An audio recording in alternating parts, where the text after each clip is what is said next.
Para falar um pouquinho mais da importância, da linguagem em Libras, a gente acolhe aqui no nosso estúdio do Benção na Manhã o professor Gilian Mello, ele que também é intérprete de Libras. Professor, bom dia, bem-vindo, uma alegria tê-lo conosco aqui. Tudo bem, ótimo, maravilha. Quando a gente fala Libras, linguagem em Libras, o que a gente está querendo dizer e por que este nome Libras? Então, na verdade é assim, Língua Brasileira de Sinais. Ela é uma sigla. É uma sigla, né? Então, nós estamos completando hoje, 24 de abril, 22 anos da oficialização dessa língua da comunidade surda. Então, no Brasil, nós temos duas línguas oficiais, a oral, português, e a de sinais, a língua de sinais dos surdos, da comunidade surda. Então, a gente fala que é uma língua não específica, ela é dessa comunidade e pronta para essa comunidade. E o importante da linguagem de sinais é que também acaba sendo sinais padronizados. Antes de haver isso regulamentado, haviam pessoas que nasciam na família surdas e que acabavam criando, a partir principalmente da mãe, uma forma de se comunicar. Mas era uma comunicação dela com a mãe, não conseguia se comunicar nem mesmo com o irmão. A Libras, ela padroniza os sinais, o que faz com que essa comunicação se torne universal. Nós temos, inclusive, uma gramática própria.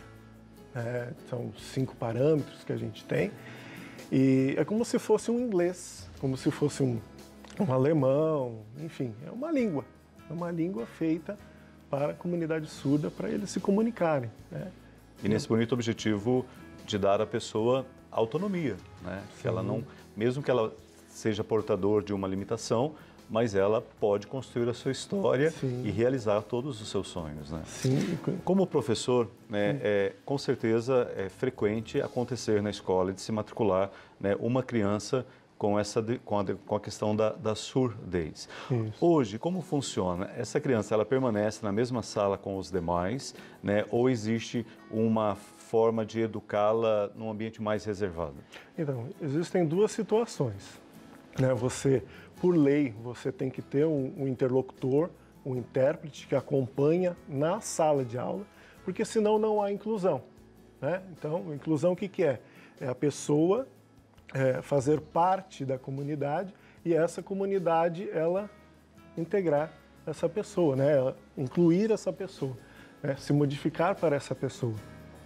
Então, você tem toda essa situação. E também por lei, você tem o atendimento extra-classe, que seria um atendimento contraturno. Porque, infelizmente, essas pessoas, assim, também por uma questão de família, por uma questão até de falta de conhecimento, essas pessoas chegam para nós, professores, não alfabetizadas. Então, o que acontece? Ela precisa desse atendimento extra, esse atendimento contraturno, que a gente chama do AE, que é atendimento educacional especializado, justamente para que haja essa alfabetização e ele possa adquirir os conteúdos durante a aula regular. Perfeito. Isso pede, então, que os educadores de hoje todos tenham esse interesse e busquem o conhecimento de Libras, porque serão muitas as situações no qual se fará necessário essa comunicação com o aluno e em todas as fases da educação, até mesmo a faculdade, Isso, como seria bom, nós tivéssemos uma disciplina desde o ensino básico, desde o fundamental, de Libras, mesmo porque, como eu comentei, a gente está completando 22 anos aí da oficialização da língua, na língua brasileira de sinais. Seria interessante que a gente tivesse uma disciplina já desde o comecinho para que as pessoas já se inteirassem e aprendessem. É porque não é só ele e o professor, é ele se comunicando e os alunos entendendo e ao mesmo tempo conversando através da linguagem dos sinais. Perfeito. Existe essa preocupação na dimensão da educação ou ela ainda é apenas um pedido, mas da parte dos responsáveis não se moveu muito? Então, enfim, a questão de leis, por exemplo, é muito abundante, é tranquilo. As leis são perfeitas, a aplicação delas que é o problema. Falta vontade política, digamos assim. Sim.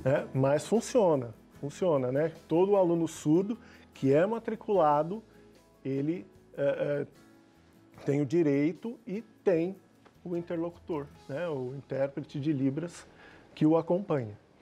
Como professor, né? Como foi seu primeiro contato com a linguagem das Libras e como você percebeu que isso era importante, tanto na sua vida como educador, mas no próprio convívio social? Então, assim, tem a questão pessoal, né, que eu sou surdo de um ouvido, o ouvido direito, né? Então eu sempre tive essa diferença, né, de ver o mundo, né, não como os tidos normais, digamos assim, mas profissionalmente eu fazia parte de um programa do Estado que abria as escolas no final de semana. E aí, em um determinado momento, eu não pude mais pegar essas aulas, por uma questão de tipo de professor e tal, de categoria de professor e tal. E aí surgiu a oportunidade, né? Eu já tinha feito um curso de Libras, né? E aí eu fui e caí numa sala com 7 alunos surdos, né? De sexto ano, um sexto ano bem tranquilo, bem disciplinado, né? Que a gente conhece, né?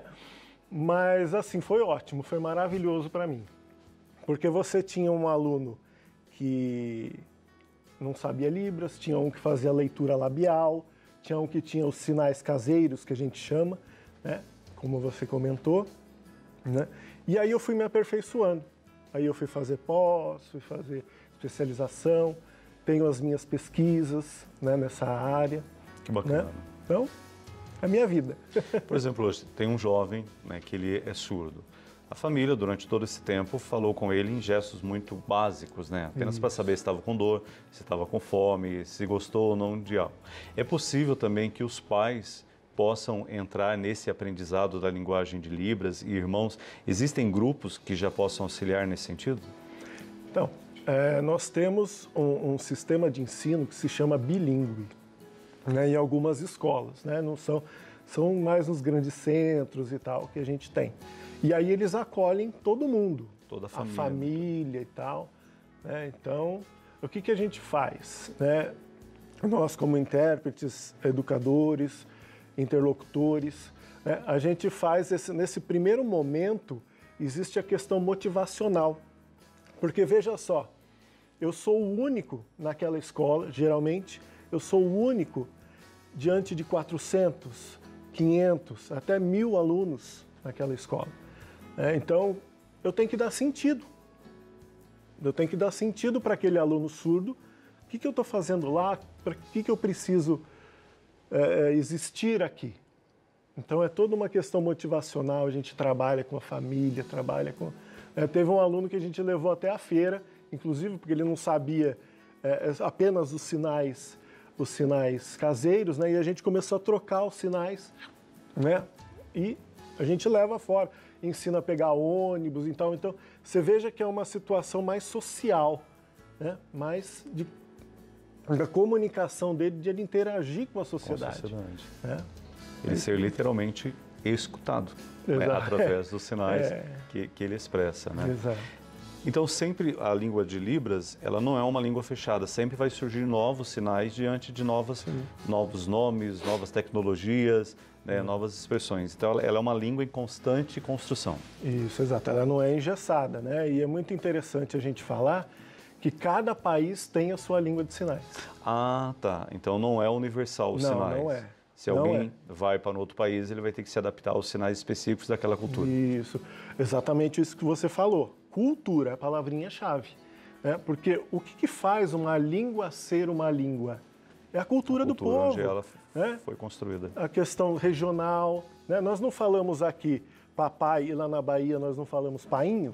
Tem um jeito diferente. Na Libras também nós temos essa situação. Que bacana. Né? Então, quando a gente vê no dicionário, alguma coisa assim, ele traz também as regionalidades. Né? Nós temos os nossos países lusófonos, né? Que são os países que falam a língua portuguesa. Mas tem termos distintos também. A língua de sinais de Portugal é diferente da nossa. Então, você veja que é uma língua mesmo. Algo muito ainda a ser aprendido, incentivado, políticas públicas que favoreçam isso, né? Que aqueles que estão envolvidos com a gerência da educação estejam comprometidos em dar a cada cidadão a autonomia dele expressar. Todo mundo tem direito de expressar o que sente, o que pensa, os sonhos que carregam em sua alma. Né? E para os surdos, a Libras é esse bonito caminho libertador. Professor, a gente quer primeiramente agradecer, mas também parabenizá-lo pelo esforço, pela dedicação, pela forma bonita como você abraçou esta missão. É uma verdadeira missão. Junto àqueles que têm aí um certo limite, você, através da Libras, mostra que não há limites para quem sonha, para quem tem força de vontade e para quem sabe o valor que a sua vida tem. Um limite físico jamais vai tirar o que a vida significa. Parabéns. Perfeito. Mesmo. Muito obrigado aí pela partilha. Gostaria de deixar, de repente, para alguns pais que descobrem, logo já nos primeiros meses, que o filho tem, né, a questão da surdez, para não se desesperar, não achar, e que a Libras é um caminho, não é tão complicado, e que há este acesso para a comunicação do pai, da mãe e da criança? Mas é importante, muito importante isso. Existe o luto, né? Nossa, meu filho é surdo. Sim. E agora? Toda aquela preocupação. Mas quanto antes a família sair desse luto, melhor para a criança. Ah, meu filho é surdo? Tudo bem, vamos lá. O que eu tenho que fazer? Porque eu tenho associações, eu tenho toda uma situação aí governamental, né, que eu posso ajudar, que eu possa dar significado, posso dar caminho para essa família. Então busquem essa ajuda. As leis existem, a gente tem que fazer valer essas leis no benefício da vida, né? Tem que correr atrás mesmo. E é bacana, porque se o pai já descobre, a criança já vai crescer se comunicando na linguagem certa dos sinais. E vai ser muito fácil para ela depois entrar num ciclo educacional onde já existe essa atenção e essa preocupação. Gratidão, professor. Que Deus abençoe sua vida, seu trabalho e a sua família também.